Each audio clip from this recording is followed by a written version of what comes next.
ஓம் சாய்ராம். சாய் அன்பர்கள் அனைவருக்கும் என் அன்பு வணக்கங்கள். இந்த நாள் இனநாளாக அமைய வாழ்த்துக்கள். சாய்பாபாவின் சத்திய வாக்கு. என் அன்பு குழந்தையே, உன்னுடைய வாழ்க்கை என்னுடைய பொறுப்பு. என்னை பணியும் பக்தர்கள் எப்போதும் என் கண்காணிப்பில்தான் இருக்கிறீர்கள் என்பதை ஒருபோதும் மறவாதீர்கள். உங்களோட சாய் எப்பவும் உங்களுக்குள்ள தான் இருக்கேன். நீங்கள் எல்லா விஷயங்களிலும் என்னோட தொடர்பு கொண்டுக்கிட்டே தான் இருக்கீங்க. ஏன்னா இது நீங்கள் என்ன சார்ந்திருக்கிறதுக்கான விஷயம். ஏன் என்ன சார்ந்திருக்கிறீங்க தெரியுமா? நம்மளுடைய பந்தம் பூர்வ ஜென்ம பந்தம்.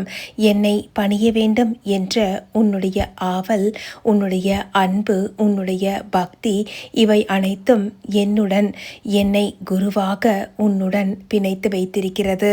அதனால் எதை கண்டும் பயப்படாத. எந்த ஒரு சூழ்நிலையிலையும் நான் உன்னை விட்டு பிரிய மாட்டேன். நான் ஷீரடியில் வாழ்ந்த காலத்தில் தான் இருந்தேன்னு சொல்லி நீங்கள்லாம் இப்போ நினைக்கிறீங்க. அப்படி கிடையாது. எனக்கு உங்களோட இருக்கிறதுக்கு இந்த உடம்பு தேவைன்னு நினைக்கிறீங்களா? கிடையாது. உடம்போடு இருந்ததுனால தான் சாய் ஷீரடியில் வாழ்ந்தார். இப்போ அவர் இல்லைன்னு நினைக்கிறீங்களா? நினச்சிங்கன்னா நீங்கள் என்ன முழுமையாக உணரலைன்னு அர்த்தம். எனக்கு இந்த உடம்பு, மனித உடம்பை எடுத்து உங்களுக்கு அருள் புரியணும் அப்படிங்கிறது கடவுள் கட்டளை. அதனால் ஒரு குறிப்பிட்ட காலகட்டம் வரைக்கும் நான் மனித உடலோடு உங்களோடு வாழ்ந்து பேசி இந்த ஷீரடி மண்ணில் உலாவி இருந்தேன். ஆனால் என்னுடைய நேரம் முடிந்ததும் நான் அதை என்னுடைய உடம்பை உகுத்து ஆன்மஸ்வரூபமாக இன்றளவிலும் ஷிரடியில் வாழ்ந்துக்கிட்டு தான் இருக்கிறேன். ஒரு சில உங்களை போன்ற பக்தர்கள் என்ன தினமும் உணர்றத நான் பார்க்குறேன். உங்களுக்குள்ள கஷ்டம் வரும்போது பாபா இருக்காரா அப்படிங்கிற ஒரு கேள்வியும் வருது. எதனால் வருது? இதில் ஒன்றும் தப்பில்லை. ஏன் வருதுன்னா, நீங்கள் கஷ்டம்னு கூப்பிடும்போது உடனே அதுக்கான தீர்வை நான் கொடுக்கல அப்படிங்கிற ஒரு வருத்தம், ஒரு கோபம் வரும்போது நான் இருக்கேனா இல்லையாங்கிற ஒரு கேள்வி உங்கள் மனசில் எழுது. இதை நான் தப்புன்னு சொல்லலை. அந்த நேரத்தில் மனிதனாக பிறந்த ஒவ்வொருத்தருக்கும் இந்த மாதிரியான எண்ணம் வரலாம். ஆனால் அதை நீடிக்க செய்யாத. ஏன்னா உன்னுடைய கஷ்டம் வந்தே தீரணுங்கிறது விதி. ஆனால் அந்த கஷ்டத்துலேருந்து உன்னை காப்பாற்றுறதுக்கு நான் தயாராக இருக்கிறேங்கிறத மட்டும் நம்பு. ஏன்னா என்னுடைய குழந்தைகள் என் முன்னால் கஷ்டப்படும் போது அதை பார்த்துக்கிட்டு நான் சாதாரணமாக இருக்கேன்னு நினச்சிக்கிட்டு இருக்கீங்களா? கிடையாது. நீங்கள் அந்த கஷ்டத்தில் எந்த அளவுக்கு வேதனைப்படுறீங்களோ அதை மாதிரி 100 மடங்கு வேதனையை நான் அனுபவிக்கிறேன். என் குழந்தைங்க இந்த கஷ்டத்தில் இனிமேல் இருந்தும் தொடரக்கூடாது. எப்படியாவது இறைவனிடம் மன்றாடி உங்களை அந்த கஷ்டத்தில் இருந்து மீட்டு கொண்டு வர்றதுக்கு நான் பாடுபடுறேன்.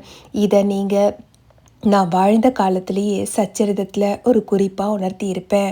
ஒரு பக்தை தன்னுடைய குழந்தைய கூட்டிகிட்டு வந்து, பாபா இங்கே பாருங்கள், என்னுடைய குழந்தைக்கு இந்த தெரியாத ஒரு ஜுரம், அந்த நாள்லலாம் என்ன பேருனே தெரியாமல் திடீர்னு பார்த்தா ஏதாவது ஒரு நோய் தொற்று பரவிக்கிட்டே இருக்கும். காலரா வரும், பிளேக் மாதிரியான ரொம்பவே அபாயமான ஜுரங்கள்லாம் கூட வந்திருக்கு. அந்த மாதிரி ஒரு சூழ்நிலையில் தன்னுடைய மகனை கூட்டிகிட்டு வந்து, என்னுடைய குழந்தைக்கு இந்த மாதிரி பிளேக் கட்டிகள் வந்திருக்கு, குழந்தை ஜுரத்தினால தவிக்கிறான், நீங்கள் தான் காப்பாற்றணும்னு சொல்லி என்கிட்ட வந்து அழுவாங்க. அந்த நேரம் அவங்க கிட்ட உங்களுடைய குழந்தையுடைய ஜுரம் இனிமேலிருந்து குறைய தொடங்கும், கவலைப்படாமல் இருங்க, ராமர் சீக்கிரமே உங்களுக்கு நல்லதை செய்வார்னு சொல்லி அவங்களுக்கு உதிய கொடுத்து அனுப்பி வைப்பேன். அடுத்த நிமிடமே அந்த குழந்தைக்கு ஜுரம் குறைய தொடங்கும். ஆனால் அந்த வலியும் வேதனையும் என்னை வந்து சேரும். ஏன்னா அதை உடனடியாக நீக்கிட முடியாது. அந்த வலியையும் வேதனையையும் நான் வாங்கி அனுபவித்து தீப்பேன். இது போல் பல விஷயங்கள் நான் வாழ்ந்த காலத்தில் நிறைய நடந்திருக்கு. இதைத்தான் என் பக்தர்கள் அற்புதமாக உணர்ந்திருக்கிறாங்க. நான் அப்போ மட்டும்தான் இருந்தேனா என்ன? இப்போவும் இருந்துக்கிட்டு தான் இருக்கேன். மனசால நம்பு. உன்னுடைய நம்பிக்கை என்னை உன்னிடத்தில் இன்னும் ஆழமாக கொண்டு வந்து சேர்க்கும். உன்னுடைய உடம்பில் இருக்கக்கூடிய அனைத்து பிரச்சனைகளும் என்னால் தீரும்னு நம்பு. உன்னுடைய வாழ்க்கையில் இருக்கக்கூடிய அனைத்து கஷ்டங்களும் என்னால் தீரும் என்று நம்பு. உன்னுடைய வாழ்க்கையில் நீ படக்கூடிய கஷ்டங்களும் சரி, வேதனைகளும் சரி, வருத்தங்களும் சரி, உனக்கிட்ட இருக்கக்கூடிய பண நெருக்கடியான விஷயங்கள், அதனால் வரக்கூடிய மன உளைச்சலும் சரி, எந்த மாதிரியான பிரச்சனையாக இருந்தாலும் என் சாய் தீர்த்து வைப்பாருன்னு சொல்லி என்ன நம்பு. நான் ஏன் இத்தனையும் சொல்கிறேன்னா, உன்னுடைய நம்பிக்கையும் உன் சாய் என்னுடைய அருளும் ஒன்றாக சேரும்போது தான் அதற்கான பலன் உடனடியாக உனக்கு கிடைக்கும். உன்னுடைய நம்பிக்கையும் பொறுமையும் தான் நீ எனக்கு கொடுக்கக்கூடிய வெகுமதி. நம்பிக்கையோட என் பாபா இருக்காரு, எனக்கு எல்லாம் சரியாகும்னு சொல்லிட்டு என்னுடைய உதிய நீ எங்கே போனாலும் நெற்றியில் தரித்து கொள்ள தவறாதே. என்னுடைய உதி எப்போதும் உனக்கு பாதுகாப்பு கவசமாக இருந்து உன்னை காப்பாற்றும். என்னை நம்பும் உன்னை நான் எப்போதும் உடன் இருந்து காப்பேன். உன்னை மட்டும் இல்லை, உன்னுடைய குடும்பத்தையும் பொறுப்பாக காப்பாற்ற வேண்டியது உன் குரு இந்த சாயியின் பொறுப்பு. இனி வாழ்க்கையில் எந்த கஷ்டம் வந்தாலும் என் சாயருள் என்னை காப்பாற்றும்னு நீ சொல்லக்கூடிய அந்த ஒரு வார்த்தை போதும். இனி வரும் காலங்களில் உன்னுடன் நான் இருந்து எப்போதும் உன்னை 4 திசைகளில் இருந்தும் காப்பேன். நீ செய்ய வேண்டியதெல்லாம் ஒன்றே ஒன்று, என் மேலே நம்பிக்கை வச்சு எங்கே கிளம்பினாலும் என்கிட்ட சொல்லிட்டு கிளம்பு. என்ன செஞ்சாலும் என்கிட்ட சொல்லிட்டு செய்.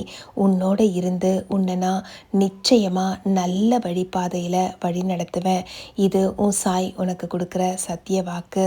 ஓம் ஸ்ரீ சாய்ராம். இது போன்ற அற்புதமான பாபாவின் அருள் உரைகளை கேட்பதற்கு இணைந்திருங்கள் சாய் சாத்விக் லைஃப் ஸ்டைல். இந்த பதிவு பிடிச்சிருந்ததுன்னா இந்த பதிவுக்கு ஒரு லைக் கொடுங்க. கமெண்ட்டில் ஓம் சாய்ராம்னு சொல்லி பதிவிடுங்க. உங்கள் கஷ்டம் எல்லாம் நிச்சயமாக தீரும். நம்மளுடைய சேனல் சாய் சாத்விக் லைஃப் ஸ்டைலை சப்ஸ்கிரைப் பண்ணிட்டு பாருங்கள். இதன் மூலமாக உங்களுக்கு பாபாவின் அற்புதமான அருளுரைகள் தொடர்ந்து வந்து கொண்டே இருக்கும். ஓம் ஸ்ரீ சாய்ராம். ஓம் சாயி ஸ்ரீ சாயி. ஜெய ஜெய சாயி.